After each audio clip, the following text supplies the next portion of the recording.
Hello students, good morning. કેમ છો બધા? હું પૂનમ સોરઠિયા સરસ્વતી ગ્રુપ ઓફ એજ્યુકેશનમાંથી તમારું સ્વાગત કરું છું. Now today we are learn chapter number 8. આજે આપણે 8મો ચેપ્ટર પાઠ ભણી રહ્યા છીએ. આગળ આપણે 7 ચેપ્ટર ભણ્યા છે જેમાં બધી જ માત્રા શીખી ગયા છે, રાઈટ? એ માત્રાઓ પછી આપણે 12 આખડી શીખા, યાદ છે ને? અને 12 આખડી હોમવર્કમાં પણ કરી સારા અક્ષરથી કરી ને? Very good. આજે આપણે 8મો ચેપ્ટર, એમાં પહેલો ભાગ આપણે લેક્ચર લીધો ત્યારે મેં 7 અને 8 એમાં જે કાવ્ય હતું એ અને 8 ના થોડા શબ્દો રૂ વાળી માત્રા, એટલે કે આ રૂની માત્રા વાળા શબ્દો હોય એવા મેં અમુક શબ્દો તમને જસ્ટ એક્સપ્લેન કર્યા હતા, અને એ જ શબ્દો છે એ આજે આપણે એના પાઠના આધારે એ શબ્દો અને એનું સ્વાધ્યાય જ લેવાનું છે, બરાબર ને? હું રાઈટ છું ને? ફાઇન. આ ચેપ્ટર છે, આ ચેપ્ટરને રિલેટેડ રૂની માત્રા જે છે તો રૂ શું છે અને ક્યાં લગાવવામાં આવે, આપણે જે માત્રાઓ બધી શીખા છીએ એ બધી જ માત્રાઓથી આપણે 12 આખડી શીખા. 12 આખડીથી આપણે શું શીખવાના છીએ તો કે શબ્દો, અને શબ્દો તરફથી પછી આપણે વાક્યો તરફ જઈએ, અને વાક્યો પછી આપણે વાંચતા શીખીએ. પછી એ કવિતા હોય, પાઠ હોય કે કાંઈ જ બી હોય. અને આજકાલ કંઈક નવા આપણે સ્પેલ બી તરફ જઈ રહ્યા છીએ. સ્પેલ બી ખબર છે ને? એવા વર્ડ્સ જે તમને રીડિંગ કરવામાં, એટલે કે બોલવામાં, વાંચવામાં, લખવામાં એમાં થોડો પ્રોબ્લેમ થતો હોય એવા શબ્દો આપણે શીખતા જઈએ છીએ. જેમ તમે સાઇટ વર્ડ કેમ શીખીએ છે, આપણે સાઇટ વર્ડ આપણે એડવાઇઝરીમાં લીધા છે, એ સાઇટ વર્ડ પણ તમને સરસથી આવી ગયા છે. તો એ સાઇટ વર્ડથી ક્યાં કામમાં આવે તો કે સેન્ટેન્સ બનાવવામાં, બરાબર ને? તો સેન્ટેન્સ બનાવવામાં સાઇટ વર્ડ યુઝ થતા હોય એવી જ રીતે ગુજરાતીમાં શું હોય તો કે એવા શબ્દો જે આપણને વાંચવામાં, લખવામાં, બોલવામાં, સમજવામાં અઘરા પડતા હોય. તો અહીં આગળ જે રૂની માત્રાવાળા શબ્દો છે ને એમાં ઘણા બધા એવા શબ્દો હોય જે તમને લખવામાં, સમજવામાં અઘરા પડતા હોય. કેમ? બીકોઝ આ ન્યૂ છે અને તમારે વારંવાર આનો યુઝ થતો ન હોય. જેમ કે હું અત્યારે જે કાંઈ બી બોલી રહી છું એનો વારંવાર ઉપયોગ થતો હોય. હું આવીને લેક્ચર લેવા આવું એટલે હું તમને શું કહું? First of good morning all of you. કેમ છો બધા? હું પૂનમ સોરઠિયા સરસ્વતી ગ્રુપ ઓફ એજ્યુકેશનમાંથી તમારું સ્વાગત કરું છું, રાઈટ? હવે આ શું થયું તો કે આ રિપીટ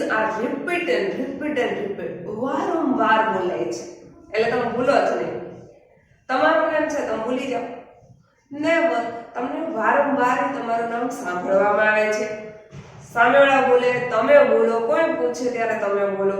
તો આ વારંવાર બોલાવવામાં, સાંભળવામાં આવતું હોય એવો શબ્દ હોય. પણ જ્યારે આ શબ્દો, આ માત્ર રૂની માત્રા વાળા જે શબ્દો છે એ તમારે વારંવાર ક્યાંય યુઝ કરવામાં આવતા હોતા નથી. એટલા માટે આ શબ્દો છે ને યાદ રાખવા, કેમ લખવા, ક્યારે લખવા, ક્યાં ઉપયોગ થાય.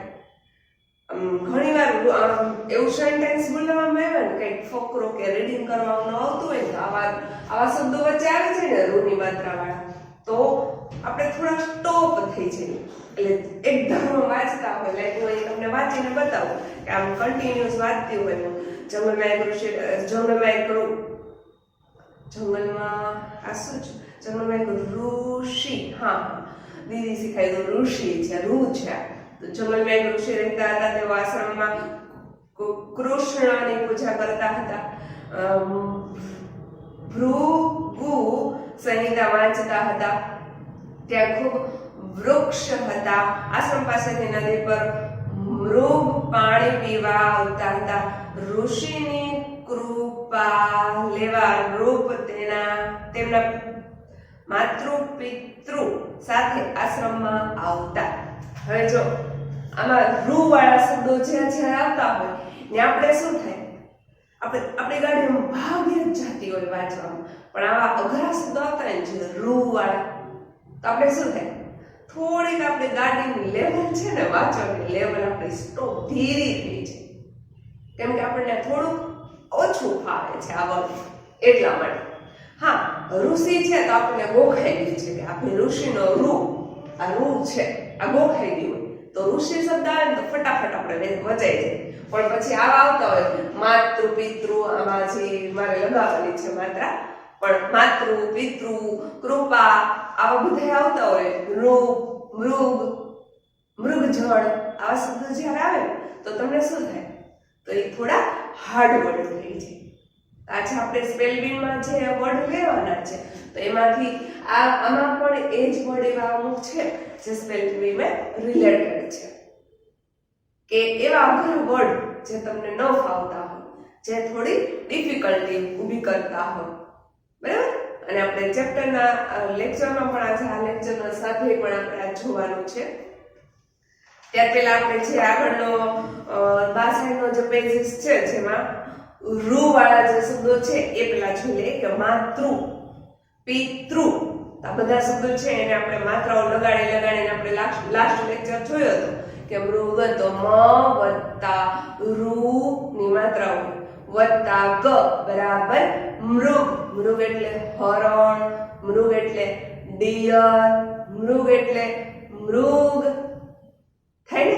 આ બધા જ શબ્દો મેં કહ્યા હતા, અંગ્રેજી ગુજરાતી ઇંગ્લિશ શબ્દ, હિન્દીમાં હિરણ કહેવાય, બધા જ બધી ભાષાના મૃગ એટલે શું મેં કીધું હતું. મૃગ છે ગૃહ છે તો કે હોમ, ગ વત્તા રૂ વત્તા હ બરાબર ગૃહ, ગૃહ એટલે ઘર ગુજરાતીમાં, ગૃહ એટલે હોમ ઇંગ્લિશમાં થાય ને. તો આ બધા જ ભાષાના શબ્દો છે, એક એક વર્ડ બધા તમને યાદ રહી જાય એટલે મેં તમને ઇંગ્લિશ ગુજરાતી બધા કીધેલા હતા અને સમજ્યા હતા. નૃત્ય એટલે ડાન્સ, નૃત્ય એટલે નાચવું થાય ને. નૃત્ય એટલે નાચ, નાચના હિન્દીમાં, ગુજરાતીમાં નાચવું, ઇંગ્લિશમાં ડાન્સ. ઇંગ્લિશ ગુજરાતી હિન્દી સંસ્કૃત સહિતના હું બધા જ ભાષાના જેટલા મને ફાવે છે જેટલા તમને ઉપયોગમાં આવતા હોય એ હું શીખવતી જાઉં છું, બરાબર ને. આપણે આગળનું થોડું રિવિઝન લઈ લઈએ કે પૃષ્ઠ, ઋષિ, કૃષિ, તૃપ્તિ. કૃષિ એટલે મેં કહ્યું હતું કે ખેડૂત છે, કિસાન કામ કરતા હોય ને એ કૃષિ કહેવાય, ખેતરમાં જે કામ કરી શકે એવા કૃષિ વિભાગ કહેવાય એમ. તૃપ્તિ એટલે કે હાશકારો થાય, તૃષ્ણા થાય, શાંતિ થાય, આપણી ઈચ્છા પૂરી થઈ જાય ને ત્યારે એમ થાય કે આપણી તૃપ્તિ થઈ ગઈ. મૃત્યુ, મૃદંગ એટલે કે વીણા વાજિંત્ર જે કઈ બી અવાજ આવતો હોય એ મૃદંગ છે. તૃણા, મૃત, તૃણ. માતૃભાષા, માતૃભાષાને મેં કહ્યું હતું ઇંગ્લિશ વર્ડ શું કહેવાય યાદ રાખવાનું હતું, મધર ટંગ એટલે કે માતૃભાષા. આપણી માતૃભાષા કઈ છે ખબર છે? આપણી માતૃભાષા કઈ છે? Mother tongue, mother language. Mother language કઈ છે આપણી? તમે જે રેગ્યુલર કઈ બોલો છો ભાષા? ગુજરાતી. એ આપણી મધર ટંગ છે, માતૃભાષા છે. આપણી રાષ્ટ્રીય ભાષા એ બધું જ આવે અલગ અલગ, જે તમને જરૂર રહેશે ને હું ત્યારે તમને કહેતી જઈશ. ઓકે, તો અહીંયા આગળ રૂવાળા શબ્દો આપણે આગળ જોયા પહેલા લેક્ચરમાં. આજે આપણે એનું સ્વાધ્યાય જોવાનું છે. પહેલો જ સવાલ છે, વાંચો અને લખો. ફર્સ્ટ ક્વેશ્ચન છે જે મેં લખ્યો નથી. કેમ કે એને મારે વાંચતું જવાનું છે અને લખતું જવાનું છે, જે આપણે એને લખીશું. તો કે પહેલો શબ્દ છે કૃપા. કૃપા, કૃપા. ત્રણ વાર શબ્દ લખવાના છે. કૃપા, કૃપા, કૃપા, પણ સારા અક્ષર. પછી છે ઋષિ. ઋષિ, ઋષિ, ઋષિ. હું અહીં એક જ વાર લખું છું, બોલું છું 3 વાર. તમારે તમારી બુકમાં હોમવર્કમાં 3 વાર લખવાના છે. અમૃત, અમૃત, અમૃત. અમૃત એટલે મેં એમ કહ્યું હતું વિષને ખતમ કરે એ અમૃત, ઝેરને ખતમ કરે એ અમૃત. ધૃણા, ધ્રુણા, ધ્રુણા એટલે ઈર્ષ્યા. આ બધા રૂવાળા માત્રા માત્રા છે, આ બધી માત્રા છે એ રૂ વાળી છે. માતૃભાષા, ભાષા, રેડી? આ બધી જ ભાષા, માતૃભાષા, માતૃભાષા, માતૃભાષા 3 ટાઈમ તમારે લખવાનું, જોઈને જ લખવાનું છે. સારા અક્ષરેથી લખજો. માતૃભાષા એટલે મધર ટંગ, તમારે આ ઇંગ્લિશ વર્ડ બધાને યાદ રાખવાની છો. ઓકે, ત્યારબાદ ક્વેશ્ચન નંબર 2 છે, બીજો પ્રશ્ન આપ્યો છે. એમાં એવું છે કે રૂની માત્રા લગાવો. રૂની માત્રા લગાવી શબ્દોને પૂરા કરો. બીજો સવાલ એવો છે કે રૂની માત્રા એટલે કે આવી માત્રા છે, રૂની માત્રા લગાવીને શબ્દ પૂરો કરો. તો અહીંયા આગળ આ શબ્દ મેં સાદા લખેલા છે, જેમાં કોઈ જ માત્રા આપેલી નથી. તો છે નત્ય, ગ, મગ, માત, સસ્કત, પીછા. આ શબ્દ કેવાય? સસ્કત. આ રીડ કરવું હોય તો કેવું થાય? આપણને વાર લાગે ને, કેમ કે આમાં માત્રા અધૂરો શબ્દ હોય ત્યારે પણ વાંચવામાં આપણને વાર લાગે. સસ્કત લઈને આપણે એને સમજવું પડે, પહેલા અંદરથી વાંચી લેવું પડે, પછી આપણે એક્સપ્લેન કરવાનું થાય, બહાર આવીને કરવાનું થાય. આપણે એકલા છીએ તો ઠીક છે, આપણે કઈ બી કરીએ, પણ કોઈ સાંભળતું હોય ત્યારે આપણે જોઈએ ને, વિચારીએ, આપણે રંગ પડીશું તો બરાબર. પણ જે કઈ બી કરો ને કોન્ફિડન્સથી કરવાનું, એટલે તમને કાંઈ જ પ્રોબ્લેમ ના પડે.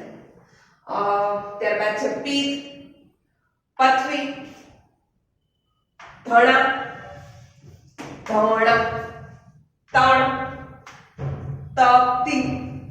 તો હવે આમાં આપણે શું લગાડવાનું છે? તો કે આપણે આની અંદર આ માત્રા લગાડવાની છે, રૂની માત્રા લગાડવાની છે. રૂની માત્રા લગાડીને આપણે આ શબ્દને પૂરો કરવાનો છે. આ છે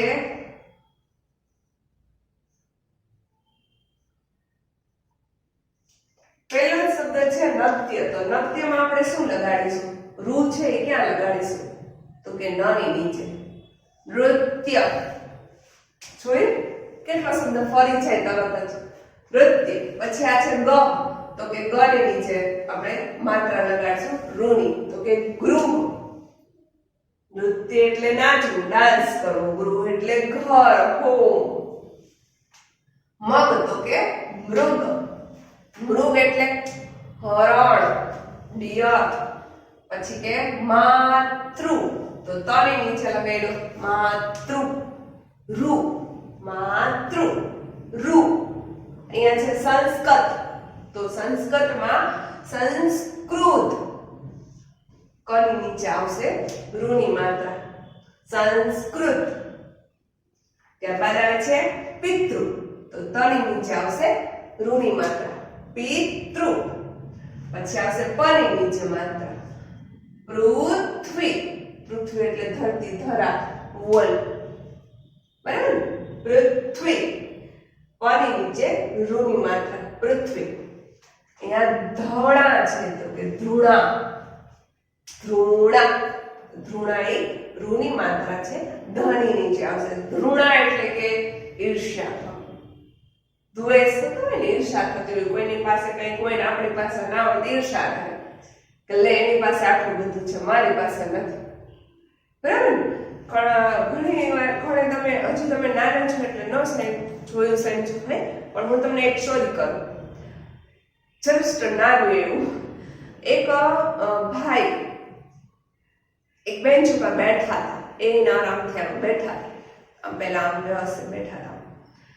હવે કોઈ મોટો માણસ, જેન્ટલમેન, પ્રોફેશનલ માણસ હોય ને, એટલે કે એક એવો વ્યક્તિ જેની પાસે ઠાઠમાઠ બહુ પૈસા હોય, એવો વ્યક્તિ ત્યાંથી પસાર થતો હતો. જેની પાસે પોતે કપડાં બહુ સરસ પહેરેલા હતા, ઇનશર્ટ કરીને ટાઈ, શૂટ, વોટ એવર બધું બહુ સરસ વેર કરેલું હતું.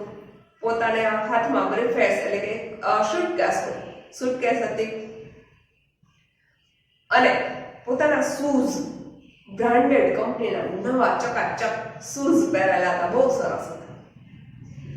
તો અહીંયા એ ત્યાંથી પસાર થઈ, અને અહીંયા જે બેન્ચ ઉપર એક માણસ બેઠો હતો એને જોતો હતો. હવે જોવે છે ને તો એને એવું થાય છે એના શૂઝ જોઈને, અરે મારી પાસે આવા શૂઝ છે, એ માણસ પાસે કેટલા સરસ શૂઝ છે, કેવા સરસ શૂઝ છે, મારી પાસે તો આવા શૂઝ આવે નહીં. તો એ શું થયું, એને ધૃણા થઈ, એને ઈર્ષ્યા થઈ કે મારી પાસે નથી, એની પાસે કેમ છે, એને ઈર્ષ્યા થઈ. જસ્ટ થોડી જ વારમાં 5 મિનિટની અંદર ત્યાં બીજો એક માણસ પસાર થયો. એ માણસ ત્યાં જ બેઠો છે બેન્ચ ઉપર, અને બીજો એક વ્યક્તિ ત્યાંથી પસાર થાય છે જે પોતાની પાસે પગ નથી, પોતે અપાહિજ છે, લૂલો છે, લંગડો છે, અને પોતે એવી અત્યારે તમે જોયા હોય રસ્તામાં કોઈ ભીખ માંગવા વાળા ને એવા હોય જેમની પાસે પગ ના હોય, એવા પાટલી જેવું હોય ને એની ઉપર વ્હીલ હોય, વ્હીલની ઉપર પાટલી જેવું ગોઠવેલું એવું એને બેઠો હોય, અને એના ઉપર બેસીને પોતે આમ ઢસડાઈ હાથેથી ચલાવી અને જ્યાં ત્યાંથી અહીંયા જતા હોય. જોયું હશે ને? તો એવો વ્યક્તિ ત્યાંથી પસાર થાય છે.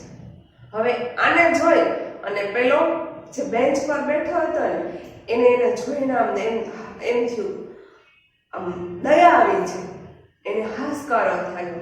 પછી એમ કે છે કે હું તો ખોટું વિચારું છું, પેલા માણસની પાસે બ્રાન્ડેડ શૂઝ છે, સારા એવા પૈસા ને સારું એવું છે, ભલે મારી પાસે આવા શૂઝ છે પણ મારી પાસે પગ તો છે, આ માણસની પાસે પગ પણ નથી. કેટલી દયનીય સ્થિતિ છે.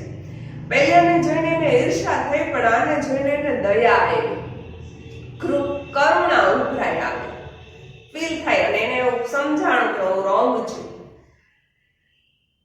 ભલે મારી પાસે એવા સારા શૂઝ બૂટ નથી, નવા કે બ્રાન્ડેડના શૂઝ નથી, પણ મારી પાસે પહેરવા માટે પગ તો છે, આ માણસની પાસે તો પગ પણ નથી. ત્યારે એને કરુણા આવે છે. તો આપણે જ્યારે પણ પછી એ પોતે બેન્ચ ઉપર એને આમ હાથ કરીને લાંબા પગ કરીને એ મજા કરી બેસી જાય છે. એને આમ જ્યારે તમને કોઈ પણ વસ્તુની તૃપ્તિ થાય ને એ પણ આવશે, સંતોષથી થવી, એમ કે આપણી પાસે જે હોય ને એનાથી આપણે સંતોષથી મેળવવું. તો આ માણસને એને તૃપ્તિ થઈ જાય છે. પહેલા શું થયું તો ધૃણા આવી, ઈર્ષ્યા આવી, અને છેલ્લે એને તૃપ્તિ થાય છે, એટલે કે સંતોષથી થાય, હાશકારો થવો કે મારી પાસે જે છે ને બહુ બેસ્ટ છે. અને ખરેખર ભગવાને જેને જેટલો આપ્યો હોય ને એ બહુ બેસ્ટ જ હોય. એની પાસે પગ ન હોય ને તો બીજી એને અધર એવી માઇન્ડમાં કે એના લાઈફમાં એનામાં અંદર એટલી ખૂબીઓ પડેલી હોય એ ભગવાને આપેલી જ હોય. જેમને બધું જ આપ્યું હોય ને એને ભગવાને કંઈક બીજું ઓછું આપ્યું હોય, ઇક્વલમાં જ આપ્યું છે ભગવાને, પણ આપણને જેટલું હોય ને એમાં આપ્યું હોય ને એમાં સંતોષી ન હોય ને એટલે પ્રોબ્લેમ થાય. હા, તમારી લેવલ 12 ની વસ્તુ છે, પણ હું જસ્ટ વર્ડ સમજાવું છું કે અહીંયા આગળ ધૃણા કરે છે પેલો માણસ, પેલા સારા માણસને જોઈને, એના શૂઝ જોઈને, અને બીજા લીલા લંગડા માણસને જોઈ, અપાહિત માણસને જોઈ, અને એને તૃપ્તિ થાય છે કે મને જે મળ્યું ભયાસ છે. તો આ તૃપ્તિ માં રૂઢિમાન થાય.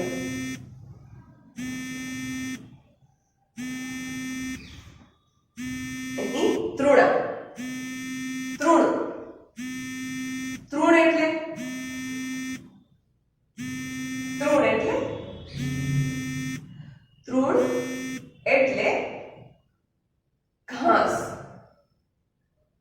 તૃણ મીન્સ ઘાસ, સુખું તળાવવું એમ, એને કહેવાય તૃણ. ત્યારબાદ આપણે ત્રીજો સવાલ છે એને સમજીશું. ત્રીજો સવાલ છે માતૃ. તો માતૃ, વૃક્ષ, પિતૃ, મૃગ, ગૃહ, રૂપ. આ બધા જ શું લગાવ્યા આપણે તો કે ઋણ ની માત્રા લગાવી. ઋણની માત્રા લગાવીને આપણે આ વર્ડ પૂરા કર્યા. બરાબર ને? ઓકે, હવે તો કે આ ત્રીજો સવાલ એવો હતો કે ચિત્ર આપ્યા છે અને ચિત્રને જોઈને તમારે શબ્દમાં રૂની માત્રા લગાડવાની છે. પહેલું ચિત્ર છે માતૃનું છે, મમ્મી માતા. બીજું ચિત્ર છે પિતાનું છે એટલે પિતૃ. દાદા દાદી હોય, માતૃત્વ, પિતૃત્વ, માતા પિતાથી આવેલું હોય. એક ગૃહ તો ઘર, પૃથ્વી તો વર્લ્ડ, દુનિયા. સોરી, વૃક્ષ, ઝાડ આપેલું છે. વૃક્ષ એટલે ઝાડ, તરુ, પેડ, ટ્રી. મૃગ, હરણ. આમાં ચિત્ર આપેલા છે. નૃપ એટલે કે રાજા, કિંગ. નૃપ એટલે રાજા, કિંગ. કિંગ આ વર્ડ યાદ રાખજો. ઇંગ્લિશ ને ગુજરાતી બધા જેટલા કહો. પછી હું એક્ઝામમાં પૂછીશ અને એડવાઇઝરીમાં બી પૂછીશ. Okay fine. હવે આપણે ચોથો સવાલ આવ્યા છીએ. તો ચોથા સવાલની અંદર એવું છે, વાંચો અને રૂની માત્રા હોય એ માત્રાવાળા શબ્દોની ઉપર સર્કલ કરો. જ્યાં જ્યાં રૂની માત્રાઓ વાળા શબ્દો આવતા હોય ત્યાં તમારે સર્કલ કરવાનું છે. તો પહેલું છે, જંગલમાં એક ઋષિ રહેતા હતા. તો ઋષિ, તો ઋષિનો શબ્દ છે ઋષિ વાળો. તો રૂની માત્રા જ આવતી હોય ને, ખાલી માત્રા કીધું છે, આપણને રૂ વાળા શબ્દ નથી કીધું, એટલે રૂ છે ને એમાં નહીં આવે. ઋષિ છે એમાં નહીં આવે, પણ રૂની માત્રા જે આવી હોય ત્યાં સર્કલ આવશે. તેઓ આશ્રમમાં કૃષ્ણની પૂજા કરતા હતા. કૃષ્ણ, તો આ કૃષ્ણ વર્ડ છે ત્યાં સર્કલ આવશે. પછી તો કે ભૃગુ સંહિતા વાંચતા હતા. ભૃગુ, ભૃગુમાં પણ સર્કલ આવશે. ભૃગુ આ માત્રા છે ને, રૂની માત્રા છે એટલે. ત્યાં ખૂબ વૃક્ષ હતા. વૃક્ષ, ત્યાં ખૂબ વૃક્ષ હતા. વૃક્ષ વામાં પણ રૂની માત્રા છે. આશ્રમ પાસેની નદી પર મૃગ પાણી પીવા આવતા હતા. મૃગ, હરણ. ત્યાં ઋષિની કૃપા લેવા નૃપ તેમના માતૃ પિતૃ સાથે આશ્રમમાં આવતા. કૃપા લેવા, દયા લેવા એમ. કૃપા એટલે આશીર્વાદ લેવા. નૃપ એટલે કે રાજા, પહેલાના રાજા અને રાજાઓના સંતાન જે હોય, છોકરાઓ હોય, બાળકો જે હોય, એ પણ રાજકુમારો જે હોય એ પણ આશ્રમમાં જઈને વિદ્યા પાઠ ભણતા, વિદ્યા ભણવા જતા. જેમ આપણે કેમ અત્યારે હોસ્ટેલમાં ઘણા હોય એવી રીતે પેલા આશ્રમમાં રહેતા હતા. માતૃ પિતૃ માં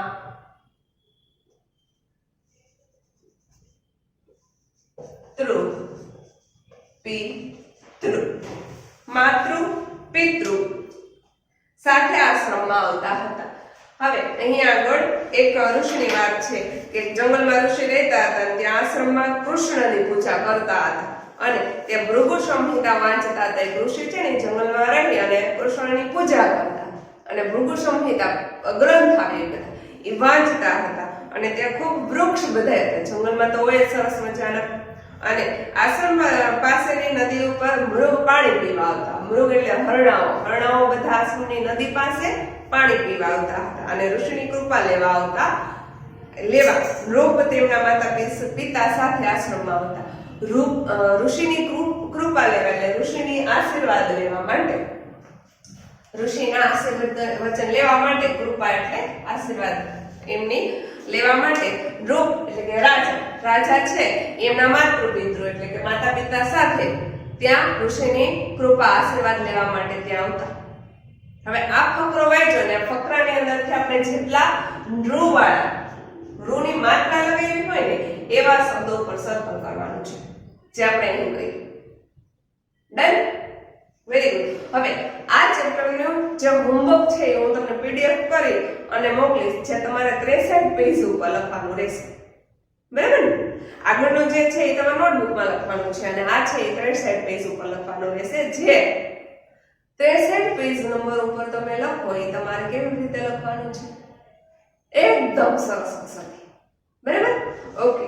અહીં આપણે આ લેક્ચર પૂરો કરીએ છીએ. ચેપ્ટર 8 છે એનો 2 લેક્ચર આપણે રો ની માત્રાવાળા સમજ્યા છીએ અને નેક્સ્ટ આપણે ચેપ્ટર 9 લેવાના છીએ. પણ હવે આપણે એક્ઝામ નું રિવિઝન કરીશું. એક્ઝામ આવે છે પહેલા એ કરવું પડશે ને, તો પહેલા એક્ઝામ નું રિવિઝન કરી લઈશું અને ત્યારબાદ આગળનો 9મો ચેપ્ટર છે એ આપણે ભણીશું. હોમવર્ક સરસથી કરજો, વિડિયો લેક્ચર સરસથી જોજો. આપણે સ્પેલ બી કીધું, આ સ્પેલ બી માં આ બધા જ વર્ડ આવી શકે. ભલે આપણે થોડા લેવાના છે પણ હું તમને આ બધા જ સ્પેલ બી માં આવે એવું હું તમને સમજાવું છું કે તમને આ જે અઘરા શબ્દો હોય એ સ્પેલ બી, બીજું કાંઈ નથી. નો સમજમાં આવે નહીં મને પૂછજો અને વિડિયો લેક્ચર સરસથી જોજો. લાઈક એન્ડ શેર કરજો. ઓકે, ચલો આવજો. નમસ્કાર.